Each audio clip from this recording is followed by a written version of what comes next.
Yeah, I don't know. Yeah, I'm not sure what's going on.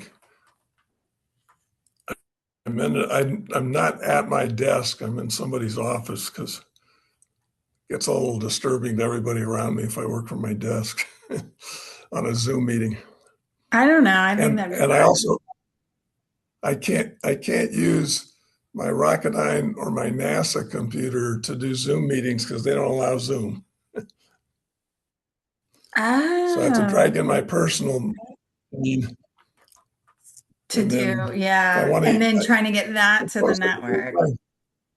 yeah. So That's annoying. so anyway, I I don't managed think I can do it. Oh, there we go. Okay, now the glare can go away.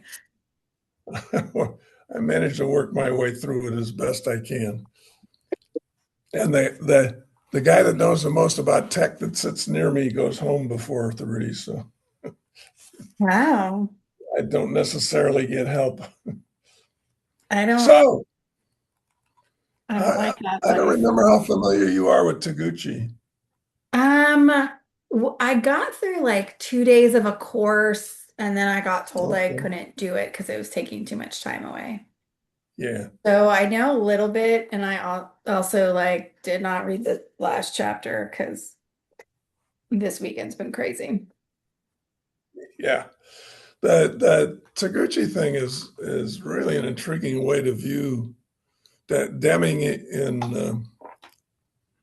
Out of the Crisis has a line about something's terribly wrong when a part just inside a spec limit is deemed acceptable and one just outside is deemed unacceptable. He says that doesn't relate to that doesn't relate to this world. The Taguchi loss function is a better view of the world. And what Okay. Taguchi's telling you is if you that's in Out of the Crisis. I don't remember which pages, but Okay. But he and like what specifically mentions the big Taguchi. yeah, and 50. Okay. I actually like that. oh yeah, I have yeah. never read If this you book. Never once. So oh, I've read parts of it here and there. I don't know if I've read the whole thing. I generally end up reading it when he cites it, and I want to go back and see what he's talking about. But yeah, look in the index under in the Taguchi, and index. it This have this is some. what I call old school Google. This is what I Yeah, explain to my yes, students. I'm like, this is an index. This is what we used to use for Google. Um, yes. But electronic books that you can search work much better. oh, yeah, I just hate reading on the computer. I do Okay, yeah, too. yeah. A better I do description of have. the world is the Taguchi loss function, in which there is minimal loss at the Yep, nominal value and an ever-increasing loss with departure either way from the nominal value. yep. Which is, and he calls the loss to society because everybody has to pay for not being on the target value. The people building the parts, the people using the parts, the rest of the world who has to pay for the all the ramifications of being off target, and they can be big. And what's even more important is within specification, it can be very expensive to be off target. And yet Yeah, they're within spec limit. I remember going through stuff with that, looking at And that's, tolerancing on parts. yeah, Taguchi's in essence saying it's either too expensive for you to do the studies or you're too lazy to do the studies to figure out what the preferred value is and then strive for that preferred value. Instead, you just put down a value and some spec limits on it. So that's, well, that's easy, but it's not the way to get the most effective design. Yeah, yeah.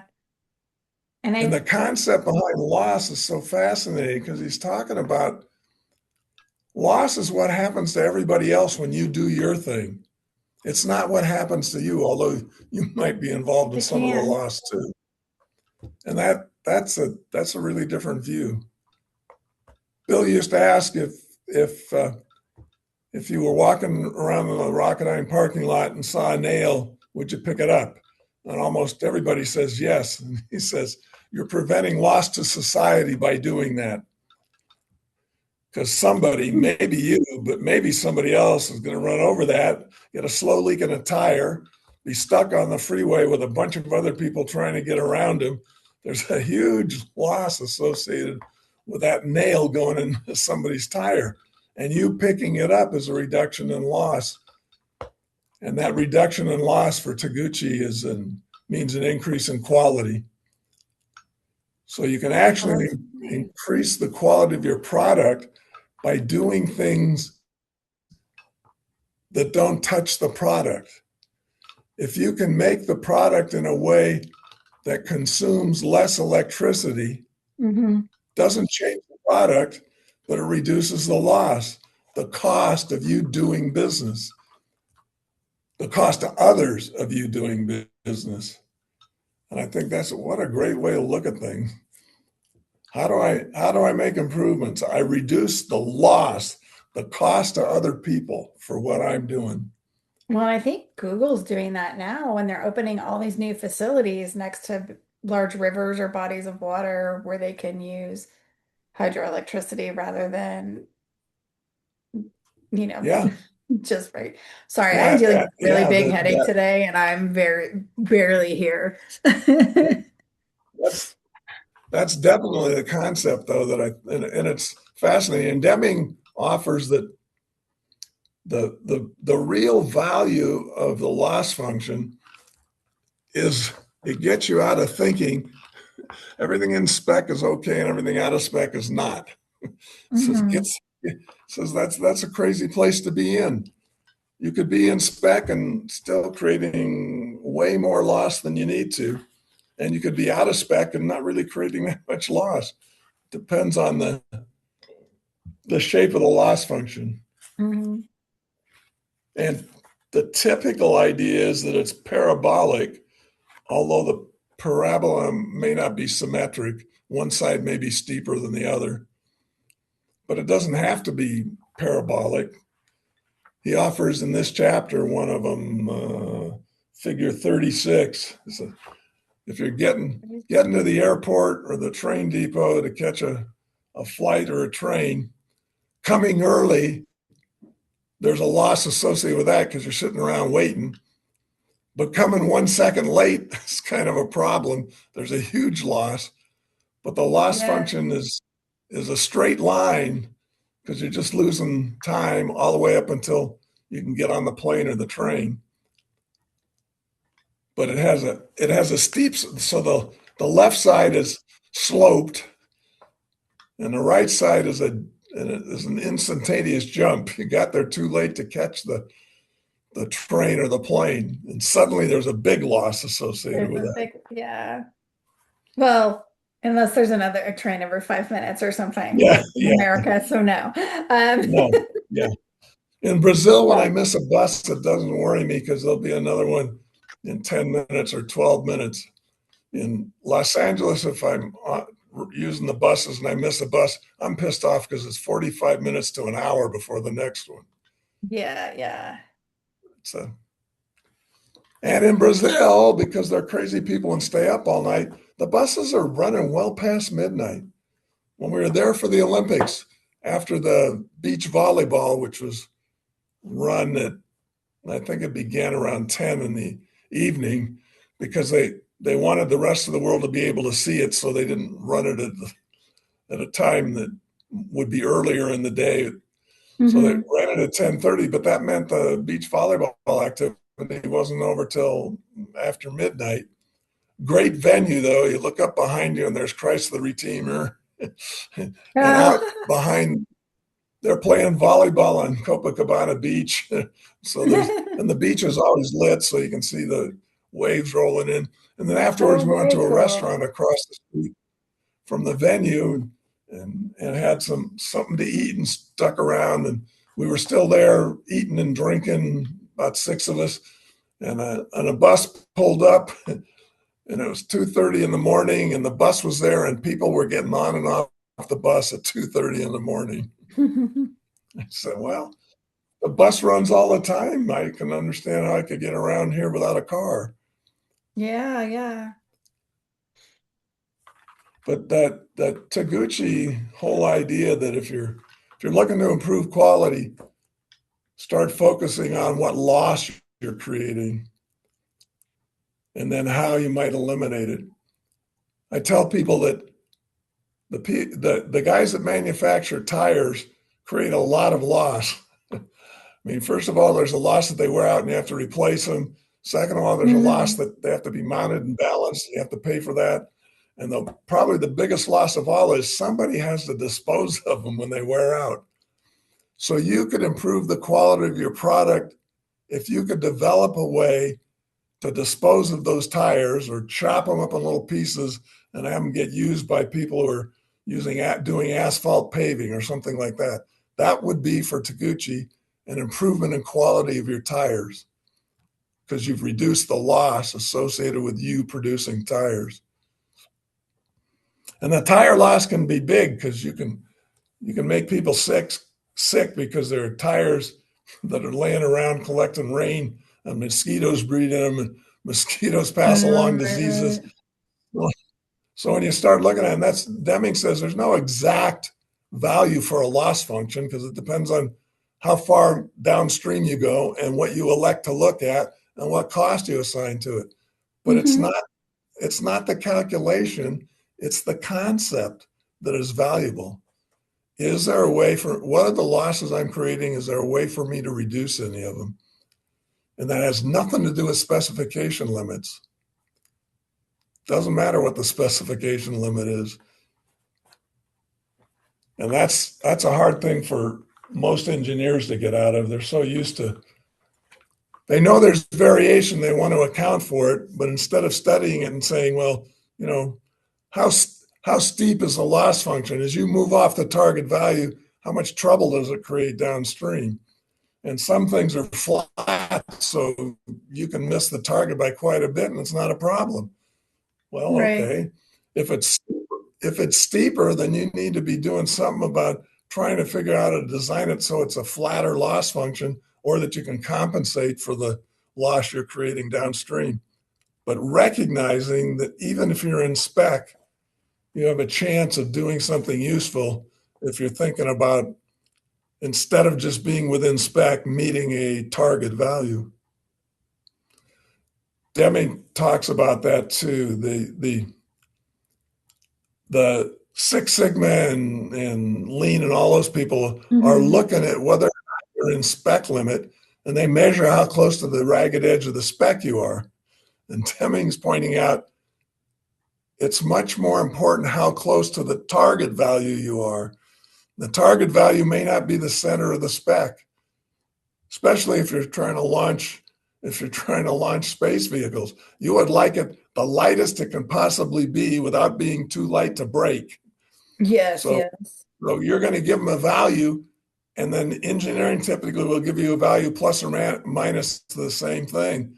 And what you really want is that distribution be shifted way over to the low value, so the ragged edges of the bell-shaped curve are inside of that. So your target value isn't the center of the spec; it's toward the low end, but not too far toward the low end, because then you'll be making parts that are too thin and won't survive. But Is just that being able to think like oh, that's is that a like figure that's a huge 34 value. kind of Yeah, what you're talking probably. Let me about? look at third. Yes. Okay. Yeah. And Deming draws this as, and he talks about minimum loss. I always draw this loss picture so that the lowest point on the on the curve is above that bottom line, because that's not zero loss. That's the minimum loss. Hmm. So no matter what you do, there's some loss. So I always like to display it with I put a zero down here, and then I shift the curve up, to show that no matter how low you get, you don't get to zero loss. There's always loss. The trick is to see if you can design something that has a flatter curve so you can move farther off the loss, off the target value without creating a problem, or design something. Look at some other part of what you're doing, not the specifications, but things like what you have to do downstream after to get rid of the products that you've created or to deal with the havoc that they create. And most companies and most engineers, when they're designing parts, aren't thinking about who has to dispose of them downstream. I'm pretty certain battery manufacturers and designers aren't paying any attention to who has to deal with getting rid of all those chemicals without screwing up the environment. But for Right. Taguchi, That's one thing I always say about the electric cars. I'm like, I would like to see an environmental impact study of the lifespan of the car, not just while the car's in action. yeah, I always, back in the beginning when they were touting the EVs, electronic vehicles, of not Hmm. not not not not really creating any atmospheric problems. I said, no, not at the point of use. The atmospheric problems are created elsewhere and they're not Before. accounted for. No, they're So not. Or somebody's got to create the,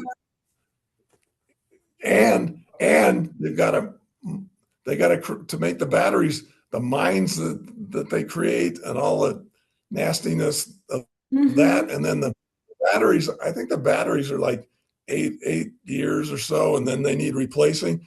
But what do you do with the old one? Well, somebody's got to figure out how to remove all the nasty chemicals and get rid of things. So yeah, when you look at the negative footprint, not just the emissions, yeah, it's zero emissions at point of use, but it isn't created and used with zero emissions. There are right. emissions all over. If you're coal burning to get your Yeah, electricity, the car yeah, is not zero emissions. I'm sorry, you may be doing more damage than my car yeah, that has three cylinders in it and like is like a little putt-putt car. yeah, I don't yeah. know. Well, and it's funny. I heard a commercial yesterday or the day before coming in where they were talking about. No, it wasn't a commercial. It was somebody's a little blurb on the news that was talking about people are looking at electric cars and thinking there's an advantage to them. And one of the people they interviewed said, "Yeah, it only takes $25 to charge the car, but it cost me $60 to fill it with gasoline." And the guy didn't tell the person he was interviewing, but he commented, they haven't looked at the cost of the car to start with, which is more expensive, the replacement of the battery if you're keeping the car for more than 10 years, which is Mhm. expensive, and and all and so your brain is locked onto something that looks like a benefit. Yes, every time I go to the gas station, I get charged 60, but every time I charge my car, it's only 25. That means it's better. Well, that part of it's better. The part of it that's not that much better is the rest of it. I looked at years ago when the electrics first came out, I looked at them and did the calculations and said, based on the fact that I keep the car 15 or 20 years, Mhm. there's no advantage to an electric car. In fact, it costs quite a bit more. I did the same thing when I was car shopping, and I was like, "There's no way I can't afford an electric car. The upfront costs Exactly. are 10,000 more, and blah blah blah." Yeah, yeah. Yeah. I said, And so there's no point, and I'm not buying that used. I don't know what the drain cycle is on somebody's battery. yeah, that, and I guess maybe I shouldn't have been, but I was surprised at the cost of the batteries. Holy cow. They are Yeah, expensive. yeah. That's like $10,000 to replace them. It's insane. Yeah. It's And kind the of other there are other expenses too, because I hadn't thought about that. But those cars are heavy, which wears out the tires a lot faster. Yeah, that's true. That's true. So And holy it, cow! heaven forbid you get into an accident, it catches on fire. No fireman Yeah, is going to put out your car. So guess what? It's burning to the ground. It's dead. yeah, yeah, Done. yeah. I and I still confident that my negative footprint isn't any higher driving. I get the Ileana's car gets like 32 miles to the gallon driving around everywhere, and mine gets 34. So it's not exactly a huge consumer. I mean, does consume some So gas. yeah, so if we were looking at the loss function on the car as as a whole, Yep, then yeah, where I guess wherever the target depends on the consumer, right? sure. Yep. Yeah, yeah. Okay. And while I do agree that they are that at point of use they are pretty effective at not doing much in the way of pollution, but that's a rather narrow view. Yeah, yeah. The other thing in this chapter he talks about with the idea. I like the was a figure 31 where he's talking to a guy who had some salesman who was thinking about firing one of his salesmen. So Deming plotted they were selling two products each salesman, and Deming did a plot of how much of product B each one sold and how much of product A. And clearly, salesman number one in the lower left corner is is when I calculated the control limits on product A across the bottom. The control limits for that are between like 3 and 12. So number one is out of bed with that. Everybody else is within those limits. And then if you look at product B on the vertical axis, the lower limit's about 7 and the upper limit's about 12. So both 1 and 2 are out of bed with that. But what Deming points out is by plotting that, he found out that salesman one results are a special cause. Mhm. But that doesn't mean, he was clear, that doesn't mean it's the salesman's fault. Because there are other things besides his effort that introduce the results he's going to get. So he asked the guy, what territory does that guy have? Where is he working? And he's assigned to Camden, New Jersey. And even today, Camden is not exactly a wealthy neighborhood. And trying to sell things in a neighborhood that doesn't have much wealth is kind of a problem. And Deming pointed out that the guy may be a great salesman, but you gave him a crappy territory. Maybe the problem is the territory, not the salesman.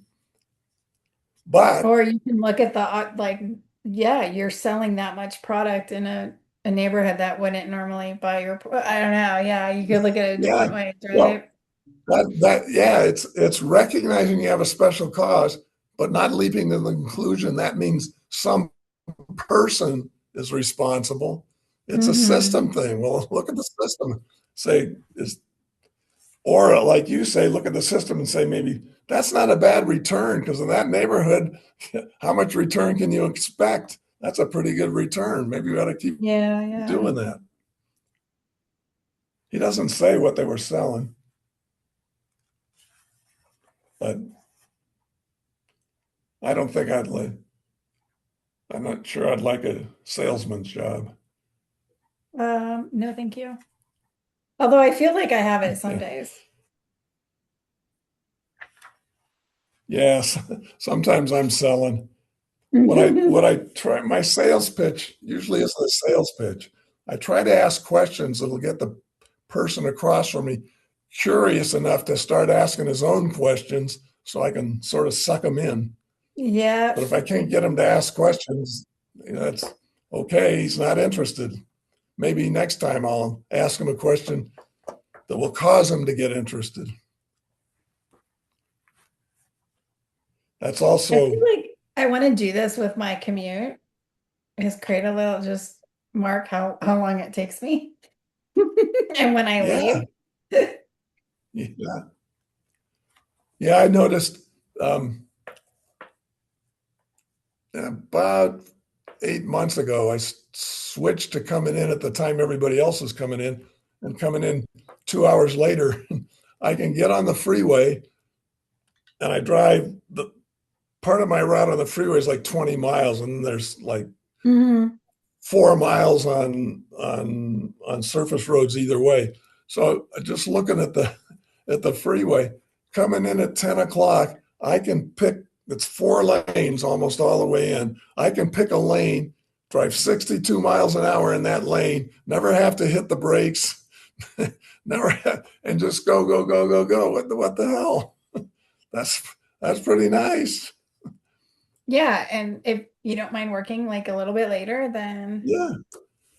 But it works the same way going home because people are yeah. not on the highway going home. I said, wow. And I remember Deming talking about that years ago when there was discussion about starting times and all that. He said it might be valuable to have your staff start at different times, come in at different times, and go home at different times, so that their commutes were eased, and you still got all the work done you needed to get done. I said, well, yeah, but I've been Yeah, doing that. not upset after being stuck in traffic for an hour and a half. Yes, And you're more refreshed. yes, What does your day look like versus, yep. yeah, that's my thing. It's like, okay, if I get there at 8:45, then and I'm like comfortable, I work better. If I'm getting there at 8, I'm tired. Like the poor students and all that, like I can't be my best for the students. I wonder what Deming would say about the working from home versus working, having to commute, now all these companies saying you must come back because I must see you in person because clearly you can't do your job at home. Um, Yeah, and I think he'd offer us that you ought to understand there ought to be a purpose for the organization. Everybody ought to understand his purpose within it, and then you could look at the individuals within it and say, based on your purpose, you need to be in daily. Based on your purpose, you could probably come in once a week, whatever it is. I yeah. I recognize that I I can do the technical part of my job from home, but there's a whole bunch that goes on when I interact one on one with people that doesn't happen from home. And sometimes that's really valuable stuff, but I can't count on it happening every day. But like Hmm. there, I liked it back when they, the NASA folks, they told us we had to start coming back in daily. So I'm in. I pretty much am in it daily, but every once in a while, I stay home and work from home. But during COVID, when I was working from home, it was it was much more relaxing in that I didn't have like an hour and a half commute, 45 minutes Yeah. or more each way. So they didn't have that and the Hmm. hassles of putting up with that and all that stuff. So it was more comfortable. And I don't think anything suffered here. But then they started telling us we had to go back in, and I said, "All right, it's kind of a neat gig, so I can do that. But I can also just not go in anymore, give up the whole thing, Done. which I might do this year. Looks like especially especially the last 3 weeks or so. I just don't like what's going on here. Holy shucks! And and I do notice even when I'm vacationing in Brazil, it doesn't take me more than a couple of days to get into the vibe, the local vibe. It's just very different and it's very calm. The people are excited and passionate, but it's not hectic and frantic. It's just so calm. Just walking along the street and the sidewalk, looking at what's going on. Especially if you go down to the beach and walk along the beach. Holy cow! It's it's calling. And the Ileana took pictures. This when was it? She was down there, so she came back. Must have been December, which is summer down there. Must have been in December, before Christmas. Out in the backyard of the condo we have in Rio, she took a picture of two toucans sitting in a tree there. Oh, Our place is backed up to a state park. So we're 30 yards from the edge of a state park, all this nature and wildlife and hiking trails. And nice. Brendan has a great time just going out and hiking and seeing what he can see. And it's pretty nice. And if we go the other direction to the front of the condo, it's 6 miles to the beach. So You can get an e-bike and just get to the beach really easily. yeah, And yeah, yeah. nice. And there's a beach Brendan likes because it's a surfing beach. And I like that same beach. It's called Prainha because there's a big hill. It's not quite a mountain, but it's a big hill, and it has hiking trails on it and everything. And while the hiking trails offer you a nice view, what I like about it is by about 2 in the afternoon, the beach is in the shade. And Oh, wow. for a guy as white as me, that is really useful. Just head down to the beach. I still put sunscreen on because there's enough reflection and stuff. Oh yeah, you But get burned. yeah, just when I when I have to be in the beach area during the lit times, and I know I'm only going to be able to be in the shade part of the time. Um, I have to wear long sleeve. I sometimes wear gloves, so I lather up with all the sunscreen I can, but then I cover up every other part of my body. Ileana doesn't like walking next to me when we walk along the beach because I frequently have socks on and long stretch pants on that keep my legs out, and then I got long sleeves on and a broad brimmed hat, and then gloves.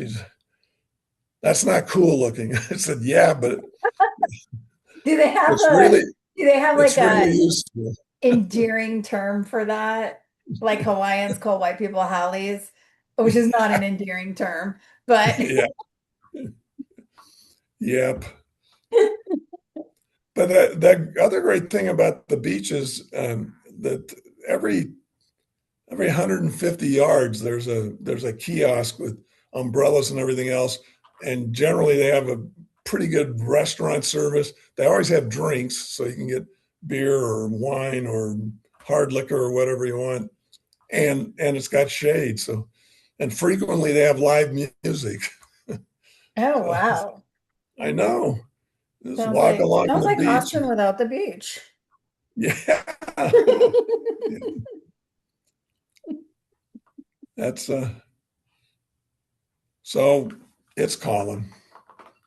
I do like what I'm doing here, but I could learn not to be worried about doing it. Not that I That ever worry. that's my goal. That's my personal loss function. I've got Yeah, 7 years till my pension, teacher pension there you kicks go. in or like whatever. So that's my date of retirement. I'm gonna call it Yeah, my first retirement. Then I'm gonna go yeah, work somewhere else and do something different until I need to officially retire. yeah. I thought it was great when I retired that NASA had an opening here, and I said, "Well, I'm retiring in a year, so maybe I can join you." Oh, sure. They told me Wow. we can't pay as much as Rockedyne's paying you. And I said, doesn't matter. I'm retired. so, Yeah, you're like I can do so this. I got it. There's income, and this is just a little extra. So You're like, I just want to do this for fun now. yeah, I did look at what if I'd have stayed in teaching and retired. One of the things that Yeah. would have happened is my pension would have been way bigger, but I would have made way more money in my lifetime working at Rocketdyne, Rocketdyne, and well, now they don't have pensions, so that may be different. Hmm. Working at Rocketdyne plus a way lower pension than I would have gotten if I were teaching school. Still, I was better off working at Rocketdyne than Yeah. Yeah. That's what continuing the teaching. I tell people that are, they're like, teachers make, you guys make enough money. I'm like, no, That's not at terrible. all. No. Like I feel like I'm going to be okay in retirement because I worked at Rockline for 8 years. Like and I was smart to put a lot away. But I also, because somebody told me to at Rocketdyne, so I got I had some good mentors. But yeah, it's one of those things that you don't teach people is how to save up for eventually retiring one day. And Yeah, it's that was it was really intriguing when I quit teaching school.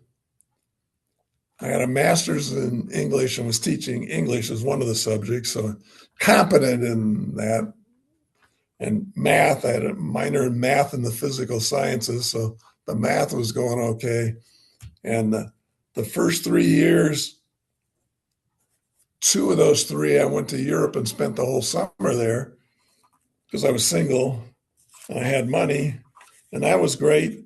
And then starting the fourth year, and I was married, couldn't go anywhere in the summer because I didn't have enough money. And I said, yeah. "Wait a minute." Then I started looking around and ended up at Rocketdyne as a specification engineer because I had a master's in English and a technical background. So and then in a couple of years, I earned a first line manager job. And what I looked at was, I cannot believe this. I'm 2 years into this, brand new to industry. I'm 2 years into it, and I've doubled my salary over what I was making after 8 years of teaching school. Yeah. It says something's wrong with the priorities here. I am still nowhere close to what I was making when I left Rocketdyne. Yeah, of course. It's and But I keep telling people I have a direct line to heaven.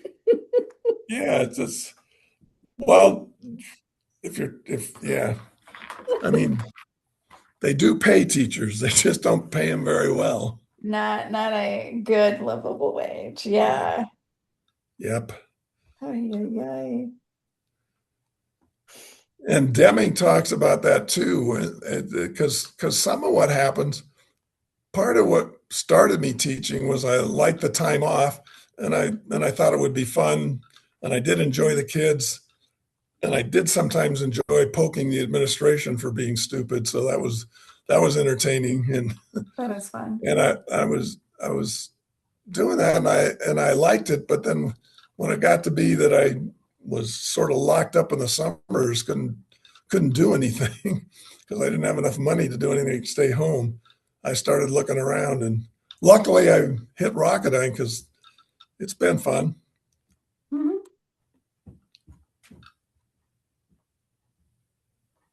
and I got to continue poking executives because they were doing stupid things. Like they still are, but and Well, now what? and they're a product of the Yep, probably whatever the system is, plus yep, whatever MBAs are teaching people this time. And yep. yeah. They are very much prevailing style of management. You can get a few people here and there to buy into something else, but it Hmm. doesn't really change the system. You get spots in the system that are operating differently and appear to be operating in a way that's better for all the people involved. But it doesn't seem to spread because the people in charge aren't willing to get behind it. There's no advantage to them of getting behind it. Right.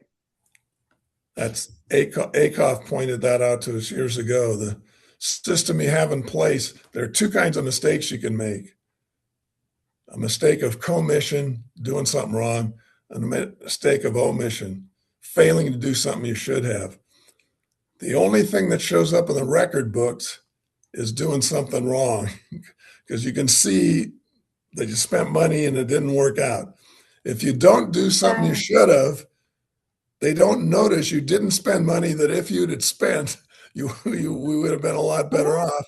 It doesn't Isn't show up like in the the records. opportunity loss function or something, or Yep, there's something like that? That's yep. from, is that from Akoff or somebody else? No, I don't remember Akoff saying that, but it's the same idea. And Okay, that must, maybe that's something I learned in an MBA program. Wow.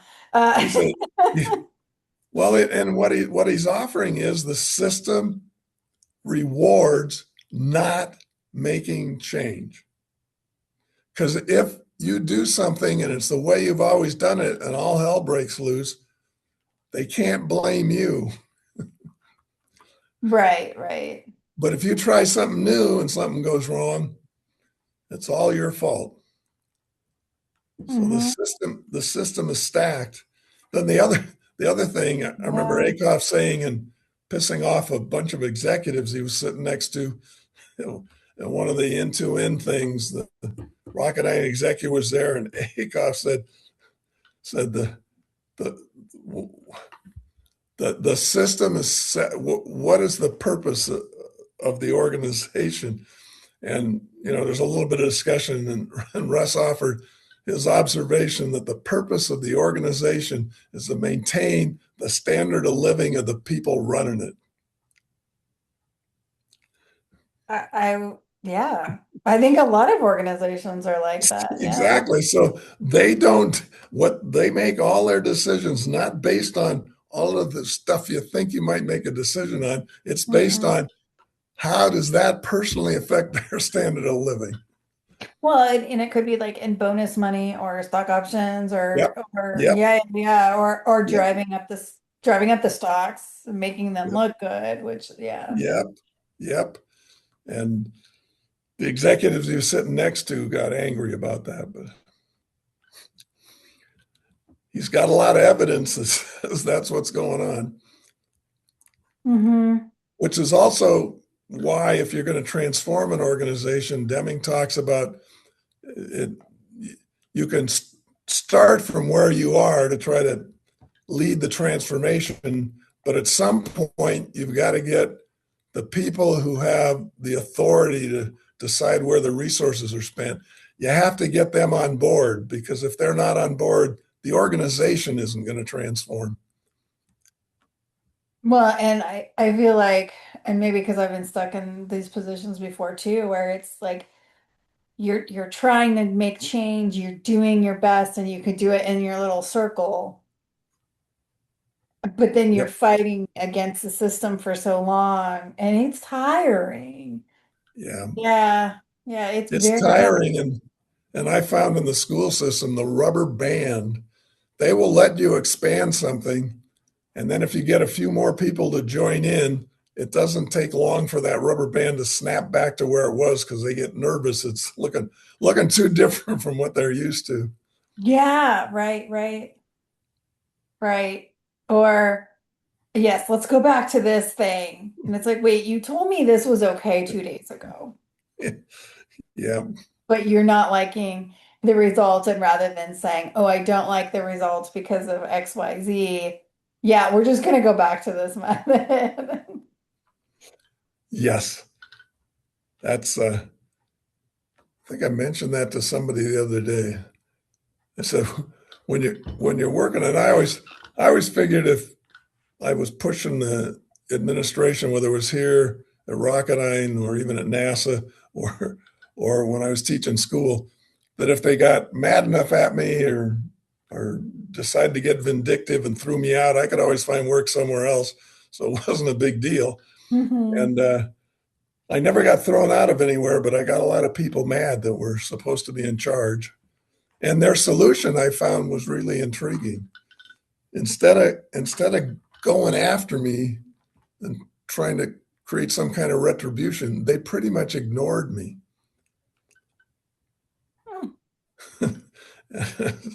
They let me do these weird things and say all this stuff, and they didn't come after me.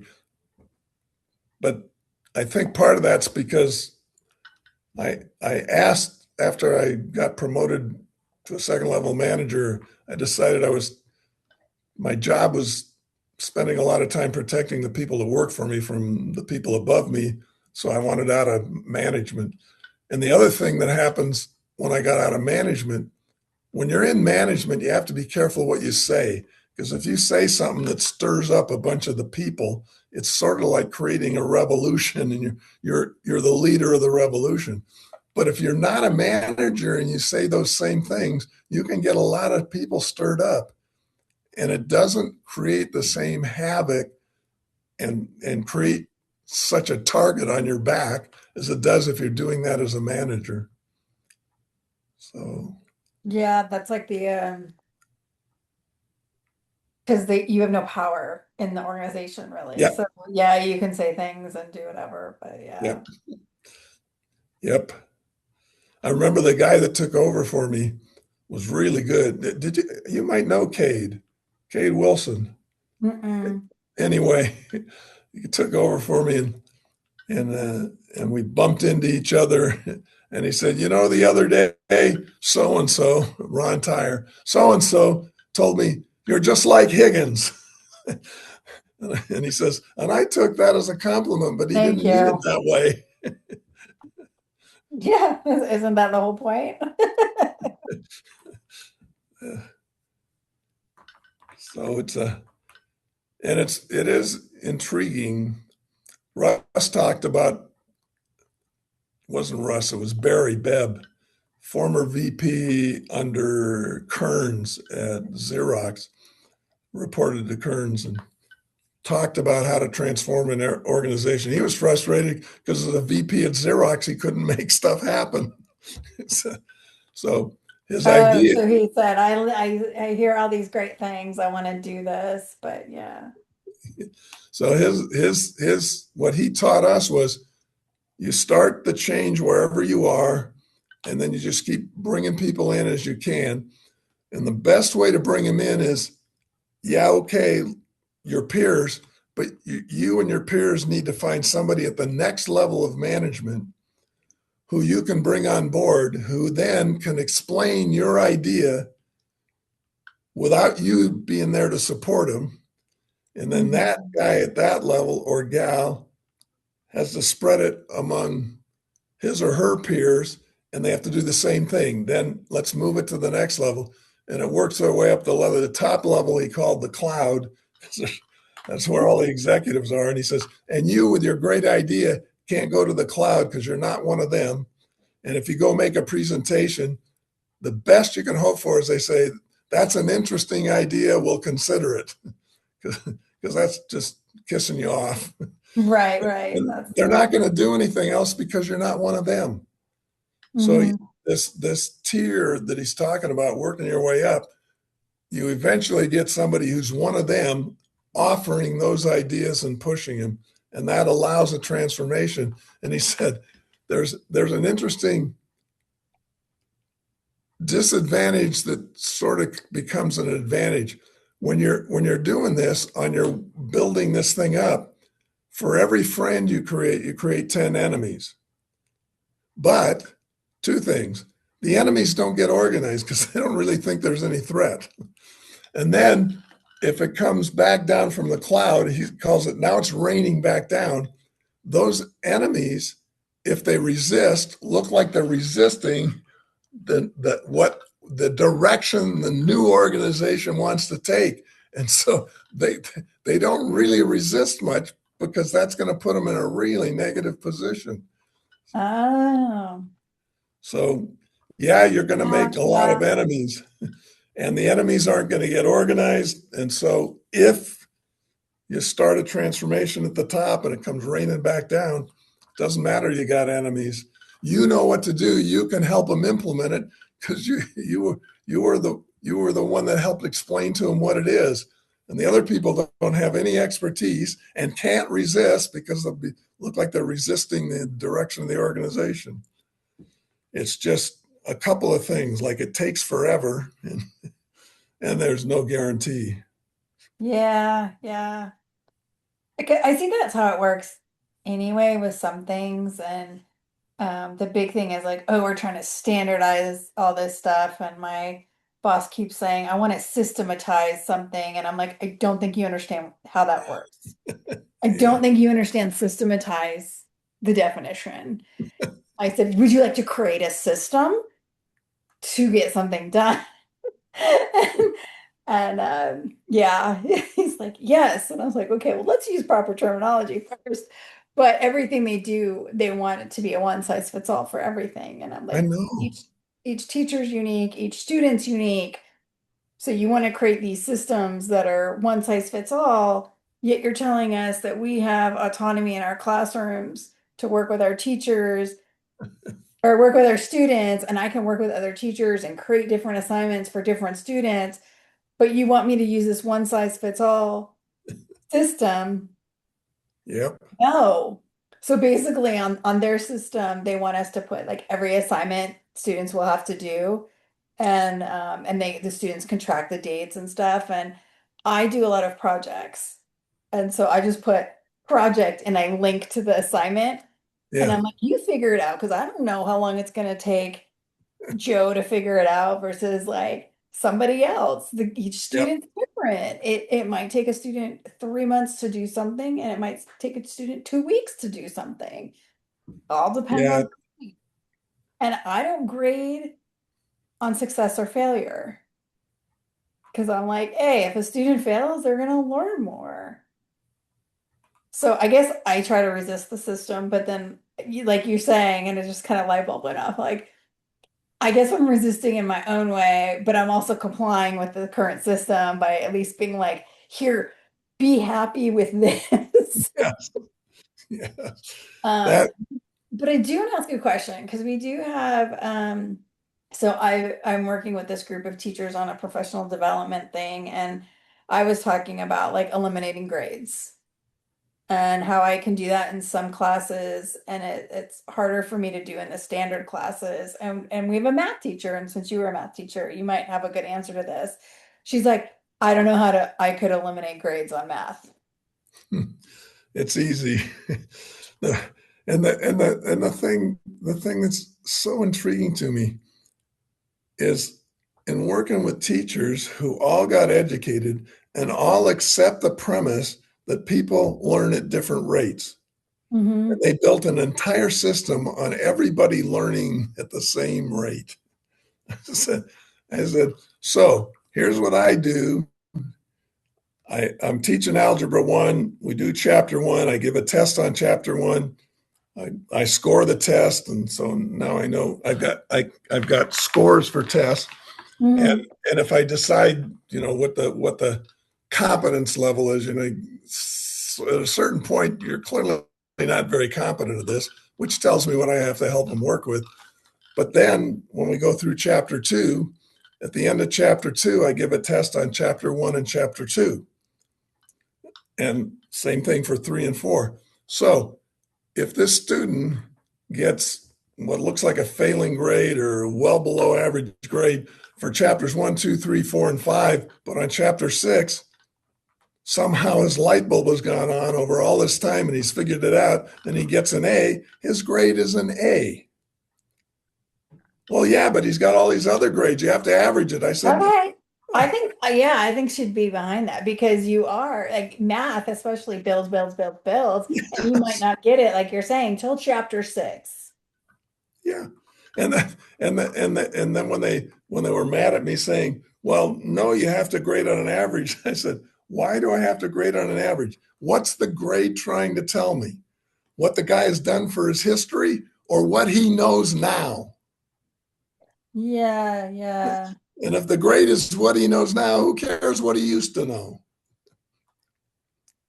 let's okay. So let's go back to the Taguchi loss function on that Yeah, one, because if you just look at, and I don't know if it's possible to look at student attitude towards school with grades, because I think the grades do diminish their desire to learn a lot, and they do, like everything that Cohn says and Deming says. Like I watch students, think that they get something and get a test score back, and their souls just die right there. So yeah, like yeah, if they're able to, their love of school or their interest in learning or whatever, that loss is less if they have if they can do that, like that grading system, the way that you're saying it. yeah, yeah. Hi, Christopher. Hey, Chris, it's the it's it's the interesting thing was every teacher Hey I've guys, talked what's up? to about grades, hey there, uses the point that grades are feedback, and the interesting thing about that is it's not true. And the teachers I've taken through my example Hmm. recognize it's not true, but aren't willing to give up grades. I said, I'll show you why grades aren't useful at, at helping people learn. I said, well, no, well, the grade is part of that learning. I said, no, the grade isn't part of learning. I'm going to give you a test with 10 questions on it. You're going to answer them. I'm going to score it. I'm going to then tell you seven and throw the test away. How's that for feedback? I said, well, you didn't give the test back. And I said, you told me the grade was feedback. 7 out of 10, that's the grade. That's the feedback. How's that help? Well, it doesn't. I said, exactly.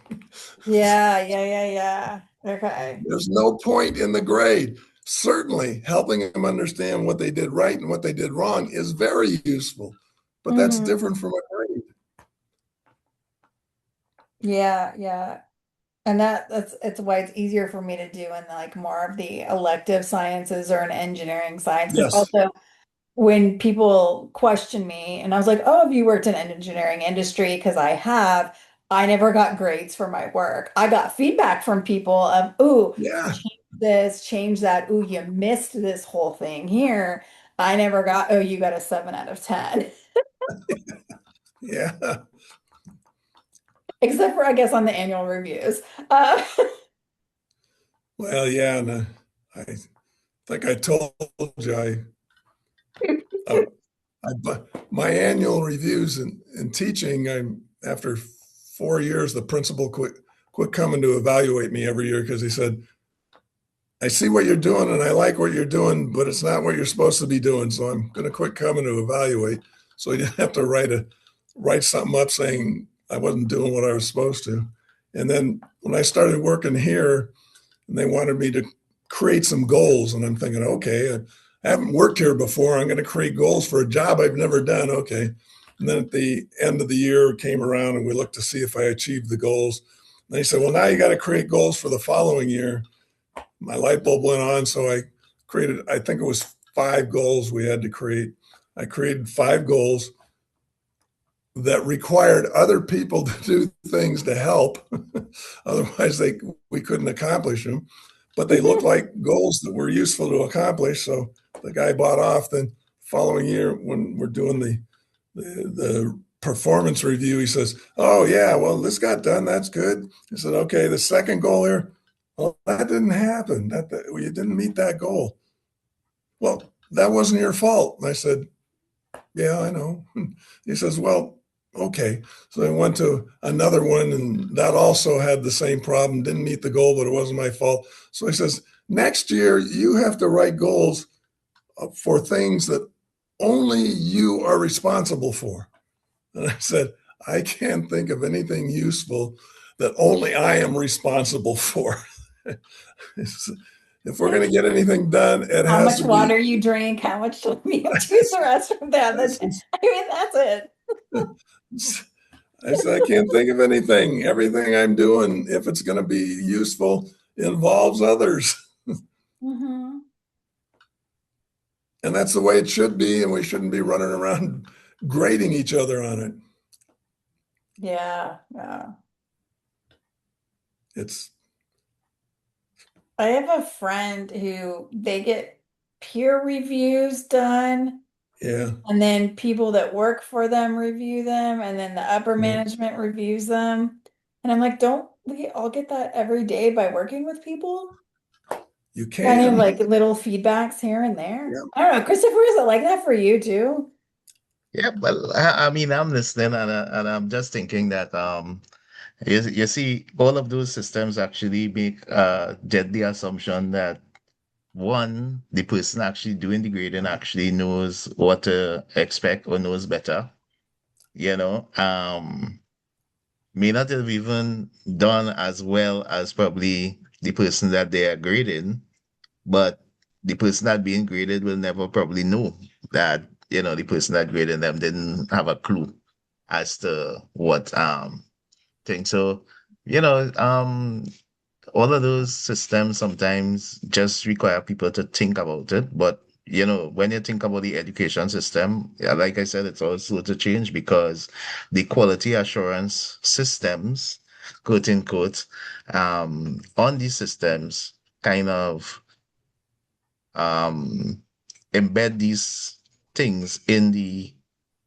policies, in the procedures, in the practices, sort of thing. So it's expected as the best practice, So while they could have like 1,000 other ways to evaluate whether a person's learned, whether competence was actually achieved, um, is a lot of people still come back to ultimately the tests, and the grade on a test kind of a thing. No matter what type of learning it actually is, no matter what is actually said, that hey, you could actually see if these learning outcomes are actually achieved um by using all type of other means, whether oral expression, whether you know um just general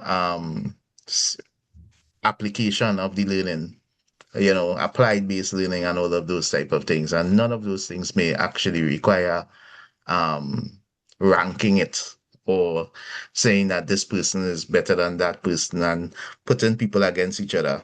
And what I have actually found too is that that system is at the core of poor communication and cooperation carrying over into the workplace, so it's just to me as Deming would have found, because then people they build in an individualistic mindset from there that then carries over into the workplace, and then you're trying to be a hero. And there is nothing that you could do, as Tim mentioned, that could be separated from the system. Nothing. It really has nothing that could be actually done, So it really comes back down to like a theater. It's like a really playing in a movie. It's like a theater of management. So, I said I'm going to do two more things than I did last year, and when it's achieved, it's great. But I already knew I could have done 20 more things than I did last year. Yeah. So I told one of my bosses after we got agreed to the 3 or 5 goals or whatever they were, I said, you know what? Even if I manage to achieve all these, if that's the only thing I get done, you're gonna fire me.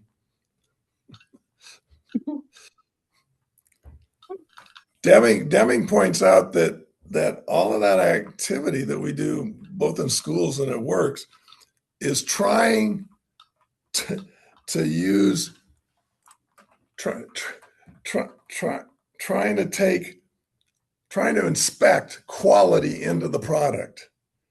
The product you're after is a better educated kid.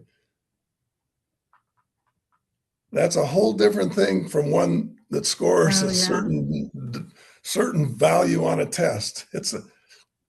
And frankly, inspecting quality into things doesn't work. They're already done. There's nothing you can do. It's already passed. That's already the condition they're in. So all you can do is assess the quality, which isn't particularly useful. You can assess the quality as you go along by observing and giving feedback. You don't need anything else. And feedback, grades aren't feedback. Scored tests aren't feedback. Discussions can be feedbacks. Deming offered us something I thought was really interesting on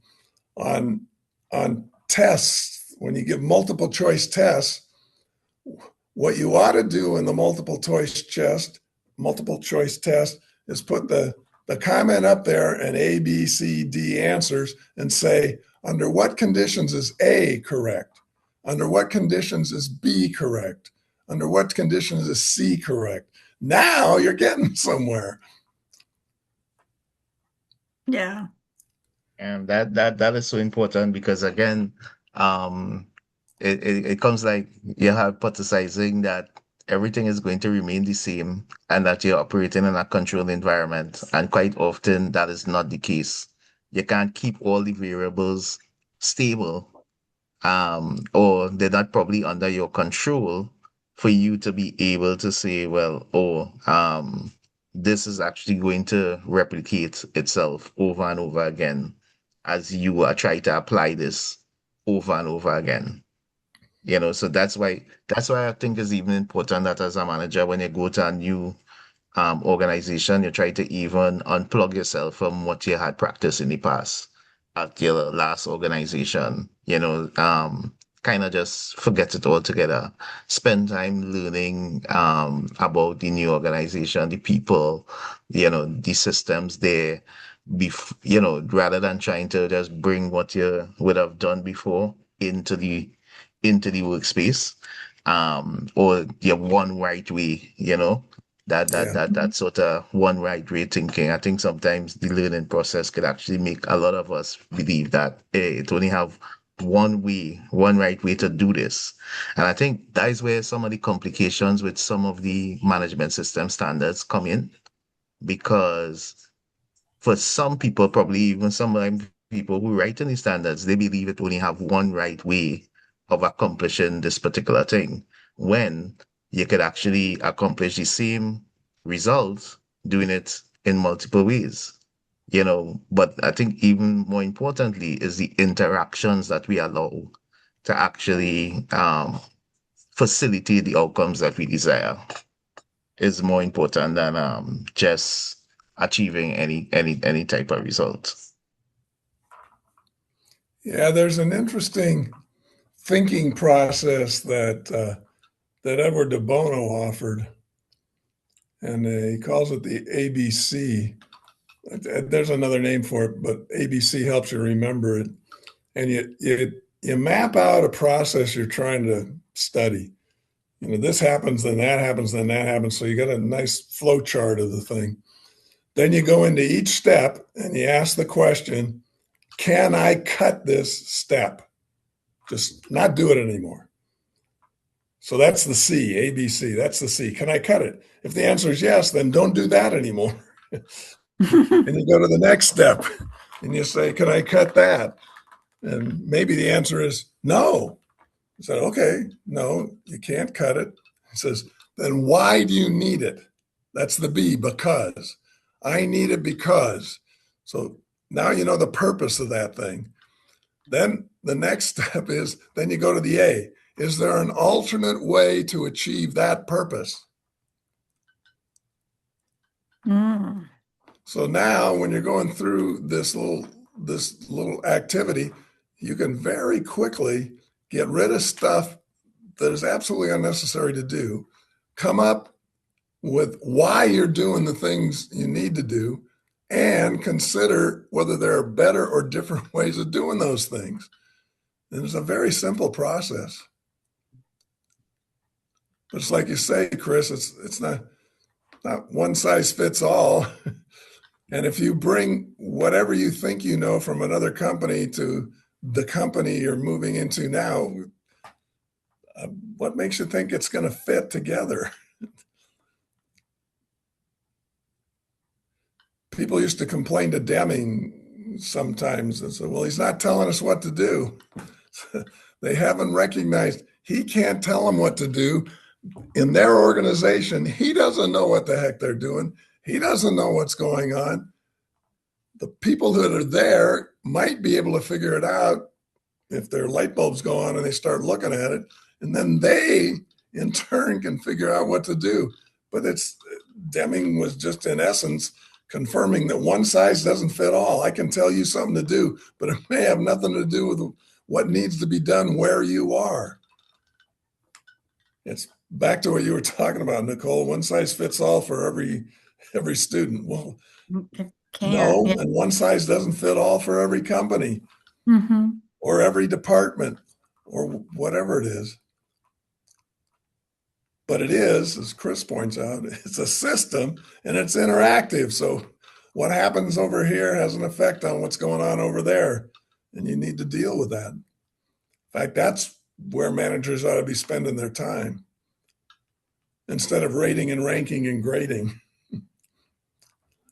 How am I going to improve the interactions?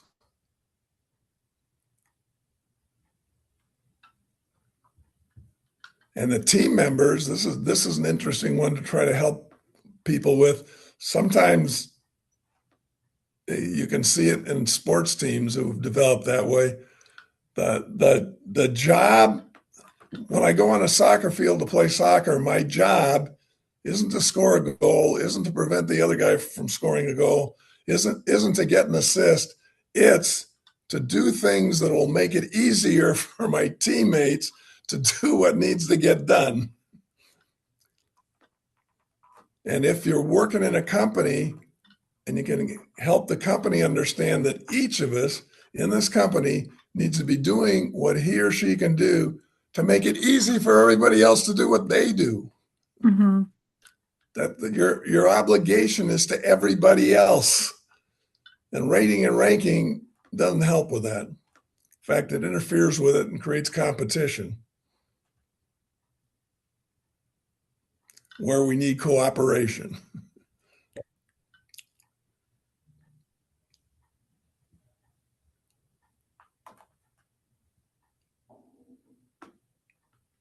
What other crazy things can you think of? I don't remember that's the loss function. Oh yeah. He's got Deming in this chapter has that when he talks about meeting specs and has that thing that has a gadget where if you turn the gadget on, you get a distribution where everything's inside a spec. But if you turn the gadget off, you might get some parts outside the spec, but the distribution gives you less loss from a Taguchi loss function point of view. And that's a reminder that the point of making an improvement is not about meeting specifications. I mean, certainly you don't want parts that are defective, but meeting specifications isn't sufficient. You want things that are going to perform better. And the way you need to do that is to start looking at things other than just maintaining them within specification limits, which is part of why he says that zero defects, Six Sigma quality, and other nostrums all miss the point. The point isn't making parts to spec. It's improving the system over and over again.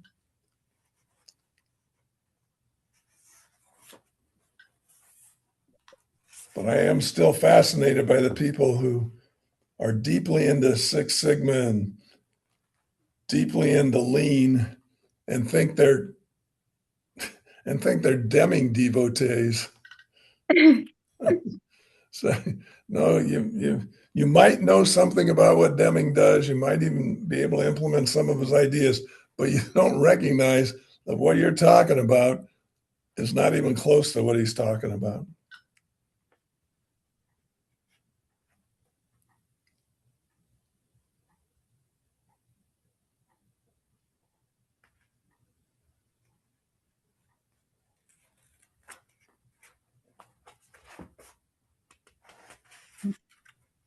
And what is even more sad is like when you see the talking about like if Deming is simply a method. Like Deming is just another method or a pattern, or Deming is PDCA, or Deming is this and Deming is that. And you're saying to yourself, Lord have mercy, you don't have a clue, of what you're talking about, but you put it out. And quite often this is why sometimes I find LinkedIn to be like a total disaster area, for where people just express their ignorance openly with an authoritative voice, Yeah. you know. And Deming doesn't really condemn them. He asks a great question. How could they know that what they're doing is crazy? They only know what they know. Hmm. It's, I, they're I don't doing, condemn them either. yeah, yeah.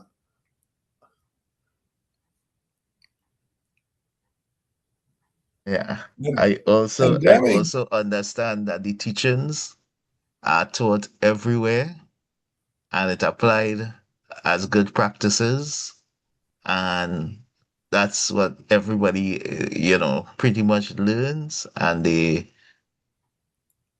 devoted. yeah, Mhm. Well, that's the way we've always done it, right? yeah, Can't can't be that bad. And yeah.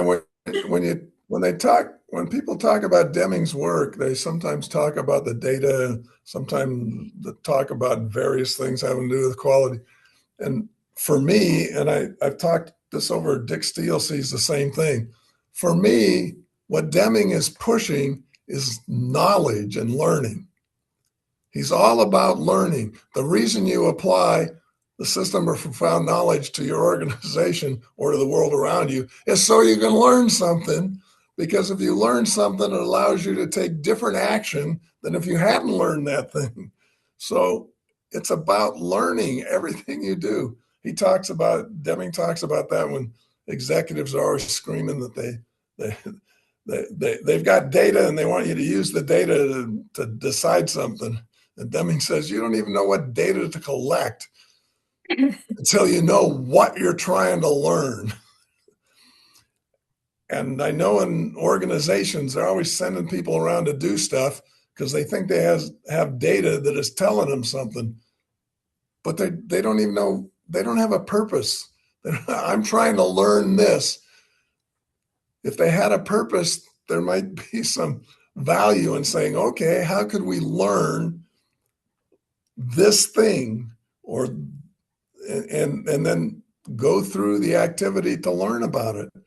And that's what he's talking about, continuously improving the system. But you can't improve it without learning. It's you could improve it accidentally, but then you might destroy it the next day because you don't know what you're doing. So you need learning, and so if Deming's got a method, it's learning. You Yeah. need to learn I, about your I, organization. You need to learn about the interactions. You need to learn what influences what's going on here, how that influences what's going on over there. And it's different in each company. I think it's also about, because it's a lens, I think it's also like seeing differently too, Yes.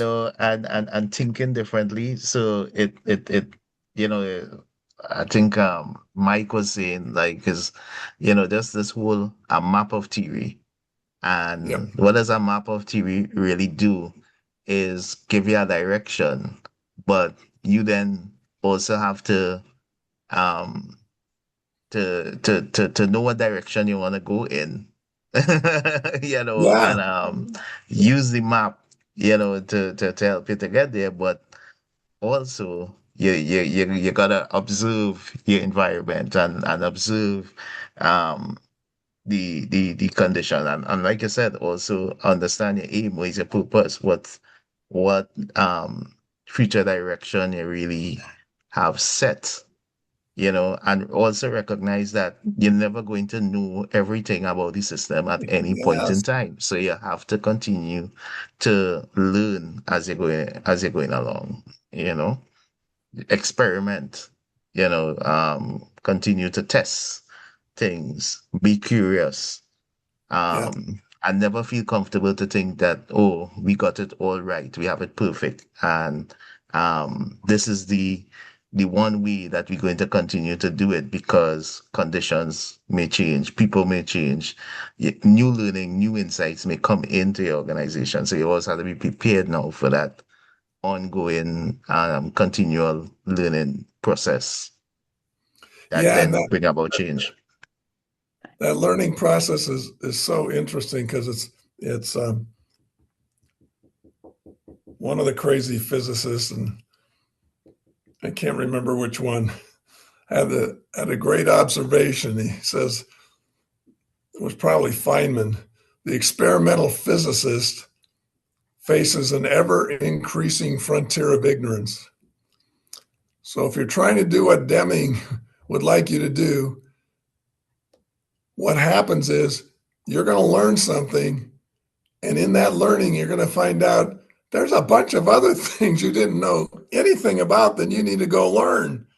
And the more you do the study, the more you find out you don't know there's more to learn. And it's a never ending process of continually pushing and looking and learning. And as you say, certainly need curiosity. And that lens of profound knowledge helps you, gives you some level of direction. And if you're going to learn, you're going to need a theory anyway. So it offers that map of theory to help you.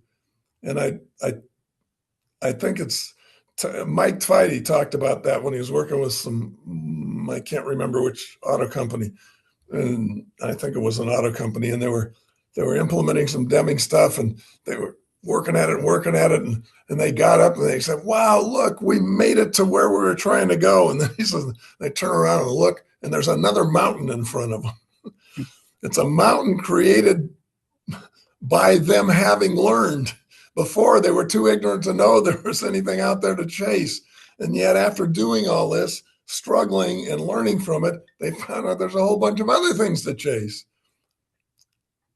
That's what's so neat about being able to do what Deming's talking about, because you're never going to get bored, because you're going to get to the moment where you think this is the last thing we need to learn. Then we're there. There's no there. Once you learn that quote last thing, you're going to find out there are 82 other things you have no idea about that you need to learn about.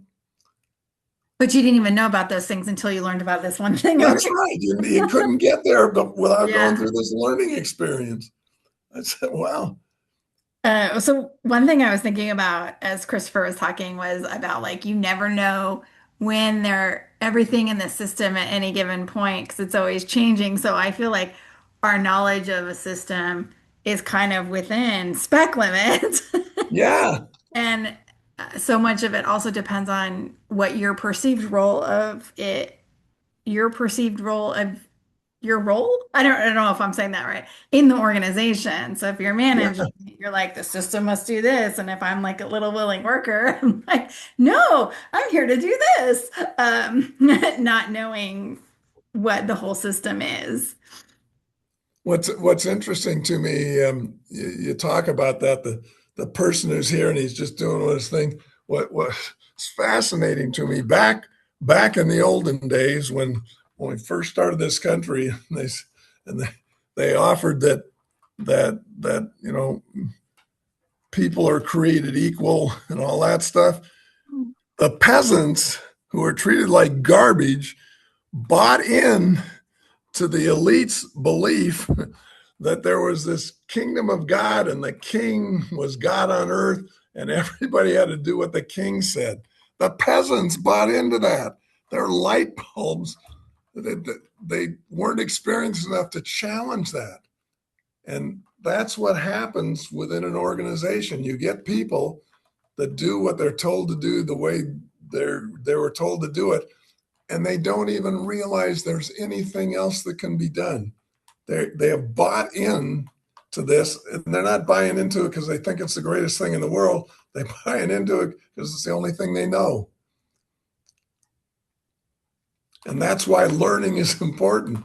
If you start to understand, and Deming talks about learning coming from the outside. It doesn't have to be from somebody outside your organization, but whoever's doing the looking has to look from outside the system they're looking at.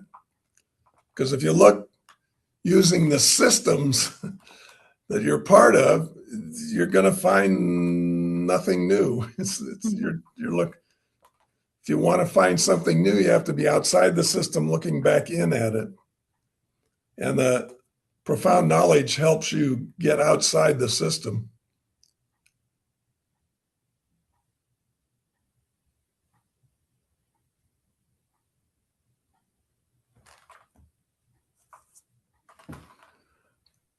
Well, we started late and we're finishing late. Is that okay? Yeah. I don't know. Probably going to get a bad grade. But I think what is also important is that learning actually changes your context and learning Yes. actually changes your space. Yes. So every time your space change is actually a new environment. So that's why the transformation is a discontinuous and ongoing sort of thing. So it both discontinuous and continual at the same time, Yeah. because every time people learn and the organization learn, which may not be at the same time, the space actually changes. So um this is why they say that the transformation also starts with the individual itself too. So it's really important for the individual to actually make that commitment to learning and then try to take others with them. The transform individual then just try to bring others with you. And if you're really fortunate, you'll be able to bring a lot of people with you. And I think like today I was even listening to this whole conversation about quality as a business partner.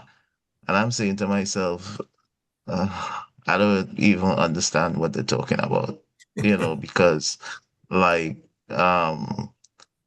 you know, uh I think it sounds to me so small Q kind of thinking in Yeah. quality. Like, yeah, like quality is something done by a quality department that you need to be a business partner. Not recognizing that quality is built into what everybody is doing. So when you transform it, it's really about the whole and not just the quote unquote business partner. You know, but like I said, everybody does be at different stages in the climb to the mountain, and and then it's also ongoing. So I think that also um influences the rates that everybody learns or everybody comes along in the journey. Mm-hmm. Yeah, but what a surprise. People don't learn at the same rate. And organizations learn even slower than people. Mm-hmm. Russ said something interesting. I remember years ago. He said, an organization it's no easier for an organization to understand its own weaknesses than it is for a human to understand his own. So the organization that can't look at itself and say, oh, look at all my weaknesses, I got to do something about them. Doesn't happen, can't happen. You have to get that outside look to say, oh my goodness, I seem to be weak over here. That's back to the curiosity. Mm-hmm. And that's what I think is dangerous about some school systems, if not the majority of them, an awful lot of them, is there's that possibility that they're going to rob people of their curiosity. And I think that's about the worst thing you could ever do. Somebody who's just sitting around and doesn't care and isn't curious. So, holy cow, what have you created?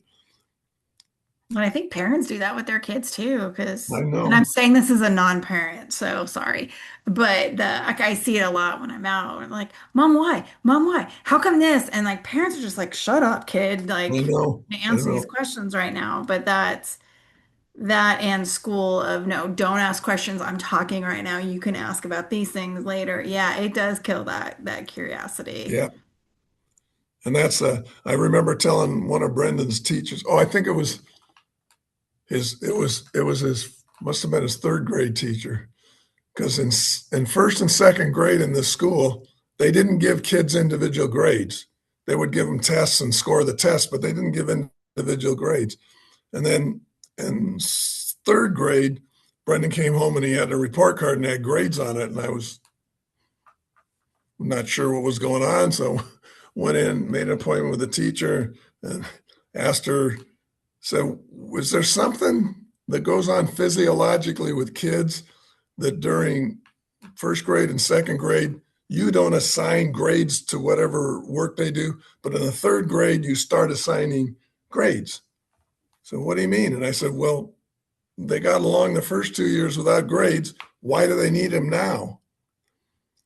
Well, went in a bunch of stuff, and I said, I, I, I absolutely don't understand.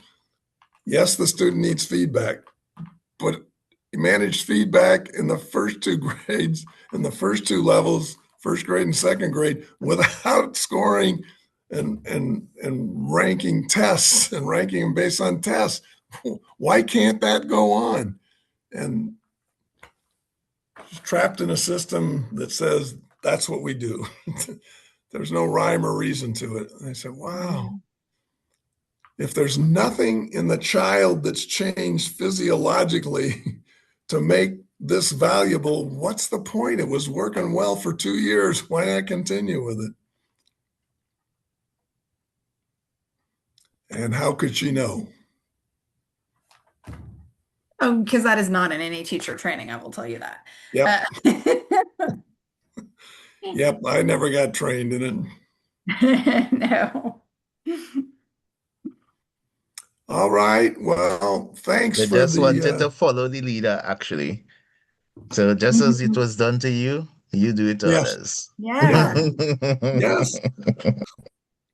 And that makes perfect sense. That's what you know. That's what you're most confident in. When you get into other things, you're less confident because you don't know them that well. So it's an interesting trap. But that's why you need help from the outside and cooperation, because doing it alone ain't gonna. You can't transform an organization by yourself. You have to get And what everybody involved. I think what happens to when people come to ask you the question, or children come to ask you the question and you try to shut them off, is because some people are just too ashamed to say that I don't know. Oh, I They think just you're need to get right. You're build a right. healthy habit of saying that, you know what, I don't know this.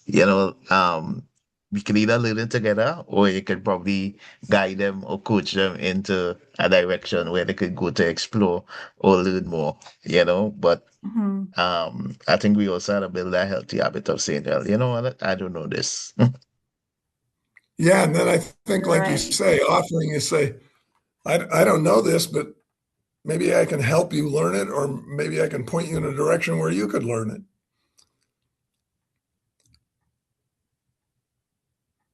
Yeah. I think I do that in the classroom and I don't even realize it because I am not ashamed to know what I don't know. Um, I'm like, I don't know, man. Like kids always want to talk about um, quantum physics, and I'm like, I don't know any of that stuff. Newtonian physics is my world. Uh, let's do some research, or hey, I can point you in these directions. Or the librarian is a physics team, like he went to grad school for physics. Let's go there. There Uh, you go. Yeah, but that's great because there are resources, and if somebody's curious enough to ask, they're likely curious enough to pursue a source if you can point them in the direction, yeah, yeah, you're right. which is great. Yeah, and frankly, I don't care how long you study quantum mechanics. I can't remember who it was. It might have been David Bohm who said, anybody who tells you he understands quantum mechanics doesn't.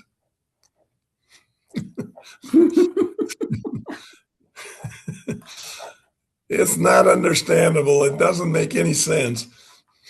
We can make really great predictions and we have no idea how it works, why it works that way. Yep.